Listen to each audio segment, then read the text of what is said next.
The cafeteria buzzed with activity as my fellow Marigantis soldiers happily munched away at our food rations. The rations were okay, I suppose, but what everyone was really after was the afters. A fresh shipment of a new kind of cake or biscuit was handed over to us in new trade negotiations with the humans. They called them Debbie cakes. They were a tasty little confection, with some minor modifications for our species in terms of recipe, but they are absolutely scrumptious. I was standing in line with my fellow riflemen, my feet pattering on the floor in anticipation as I saw them. Little brown things the size of a brood egg, roughly log-shaped, and with a thin coating of human chocolate and tasty spongy cake. The real kicker that made us all go crazy over it, though, was the creamy filling. It drove us mad with how tasty it was. We had no idea why. I asked the chef once. She said it had something to do with the bacterial content in the cream causing a mild euphoria. Did I understand what that meant? No. Didn't stop any of us from eating them, though. I got to the counter and smiled happily at the chef on duty, who handed me one such cake. It was all I or any one of us would get for the next month, so each of us treasured it since they started showing up.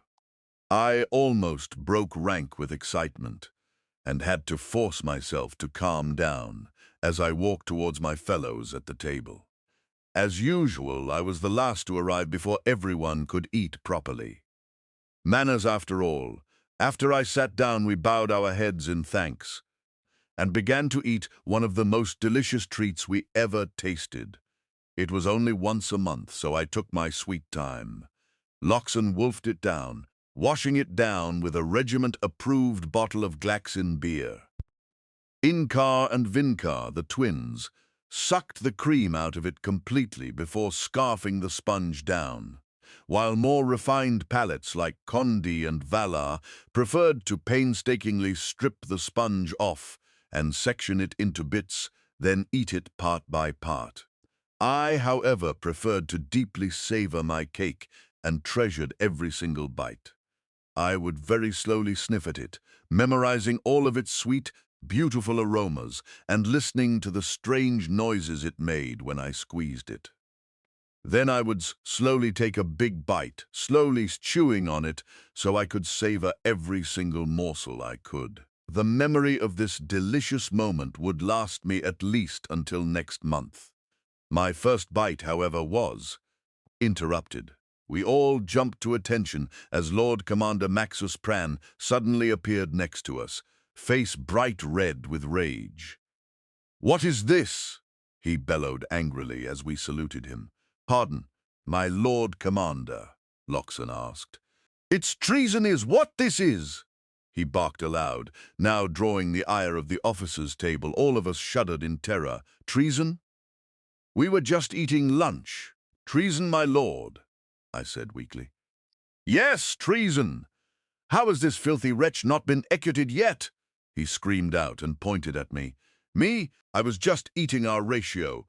"Not you, idiot! Him!" He barked again, pointing at the half-eaten cake on my plate. All of us blinked in surprise and wondered what the hell was going on. "You thought you could get away with this, didn't you? You thought you could escape justice." It was at this point our regiment's Commissar Sarenti walked up and was now holding his head in his hands out of embarrassment. "Lord Maxus, are we seriously doing this again?" "Don't speak in that tone to me, boy. You saw what he did. You saw, and you all saw." Maxus was now raving mad. I could see the sheer hatred in his eyes. Commissar Sarenti rolled his eyes in annoyance and stood at the end of our table. "You forgot to take your medication again, didn't you?" "How can I take my medication when there are traitors in our midst? I have no time for your piffling tonics," he barked, drawing his sword. The commissar rolled his eyes and looked at us all. He got his staff out and smacked it on the table 3 times. "I hereby call this council to order. You, Snack Cake, stand charged with high treason. How do you plead? All of us were now very much baffled, but wanting this to end, went along with it. I reached down with my hand, and with as much subtlety as I could muster, squeaked in a quirky voice, while making the cake move as if it were talking. "Guilty!" I sheepishly pulled my hand away and smiled, hoping that the crazy soldier wouldn't notice. The commissar took the momentum I just gave him and ran with it. "Aha! Guilty by his own admission. Corporal!" He looked at me. "He is sentenced to death. Carry out the sentence." "By your order, my lord." I saluted him back, grabbed the cake and wolfed it down as fast as I could. "Justice is served." Lord Maxus screamed in a high-pitched whine as he saluted us, then promptly left for the officers' lounge. He didn't make it that far, and was intercepted by a medical team who offered him and officers wine glass, likely laced with his medication. I looked quizzically and with concern as my commissar held his head in his hands.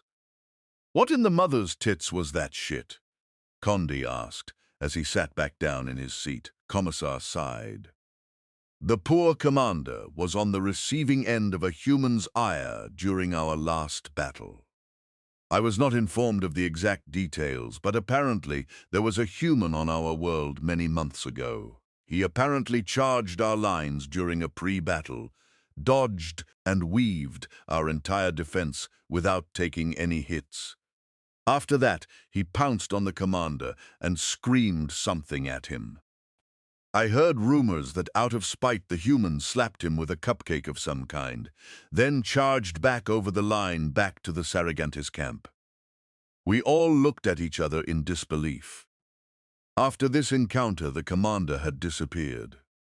We called a truce and searched for him. He broke the lines and was found in one of the bunkers, wrapped in a bedsheet, attempting to court-martial a box of rations.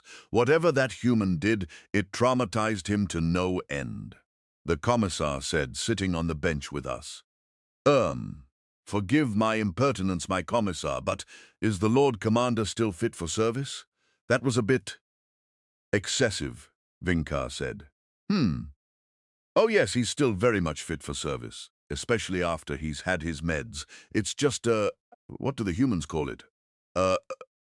Nervous tick, I think. As long as he's on his meds, he's the best we have.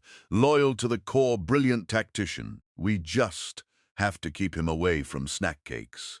For some reason. Anyway, the commissar stood up and saluted us. "Carry on, gentlemen. See you on the line for drills tomorrow." We all looked at each other for a moment. The same question silently passed between us. "A human did that?" A human had a short encounter with a grizzled war veteran and turned him into a lunatic that court-martialed foodstuffs. We all said a silent prayer in unison, asking whatever gods existed that we would never face a human in battle so long as we lived.